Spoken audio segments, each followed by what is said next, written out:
আগামী 19 জুন বৃহস্পতিবার নদিয়ার কালীগঞ্জে হবে উপনির্বাচন। মহুয়া মৈত্রের পর এবার রাজনীতির ময়দানে আরও এক কর্পোরেট রাজনীতিবিদের ভাগ্য পরীক্ষা হতে চলেছে। মঙ্গলবার কালীগঞ্জ বিধানসভার উপনির্বাচনে প্রার্থী হিসেবে প্রয়াত বিধায়ক নাসিরউদ্দিন আহমেদের কন্যা আলিফা আহমেদের নাম ঘোষণা করে তৃণমূল। মমতা বন্দ্যোপাধ্যায় ও বাবা নাসিরউদ্দিন আহমেদের উন্নয়নের খতিয়ানকে হাতিয়ার করেই ভোট প্রচারে নামবেন বলে জানিয়েছেন আলিফা।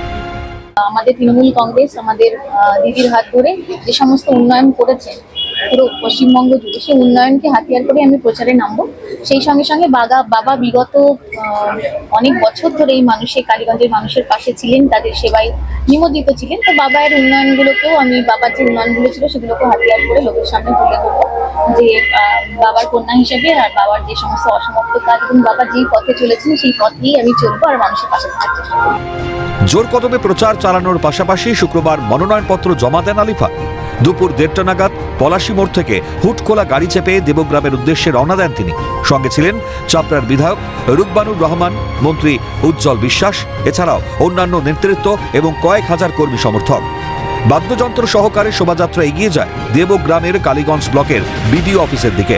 এরপর দেবগ্রাম থেকে পায়ে হেঁটেই বিডিও অফিসের দিকে যান আলিফা আহমেদ। সেখানে তিনি নির্বাচনী আধিকারিকের হাতে মনোনয়নপত্র জমা দেন। সাধারণ মানুষ ও কর্মী সমর্থকদের উচ্ছ্বাস থেকে নির্বাচনের ফলাফল ভালো হবে বলেই আশাবাদী প্রয়াত বিধায়ক নাসিরউদ্দিন আহমেদের কন্যা আলিফা। আমি আশাবাদী নির্বাচনের ফলাফল খুব ভালো হবে। আজকে যে উচ্ছ্বাস দেখলাম মানুষের মধ্যে, আমি ভীষণ আশাবাদী। প্রয়াত তৃণমূল বিধায়ক নাসিরউদ্দিন আহমেদের অকাল প্রয়াণে শূন্য হয়ে পড়ে কালীগঞ্জ বিধানসভার আসন। সেই আসনেই প্রার্থী হয়েছে আলিফা। প্রসঙ্গত, দীর্ঘদিন ধরেই বাবার সঙ্গে রাজনৈতিক কার্যকলাপে যুক্ত থেকেছেন আলিফা। বর্তমানে দলীয় প্রতীক হাতে নিয়ে বিধানসভা উপনির্বাচনে লড়াইয়ে নয়া যাত্রা শুরু করলেন লাল সাহেবের কন্যা। নদিয়া থেকে প্রসেনজিৎ বিশ্বাসের রিপোর্ট, ক্যালকাটা নিউজ।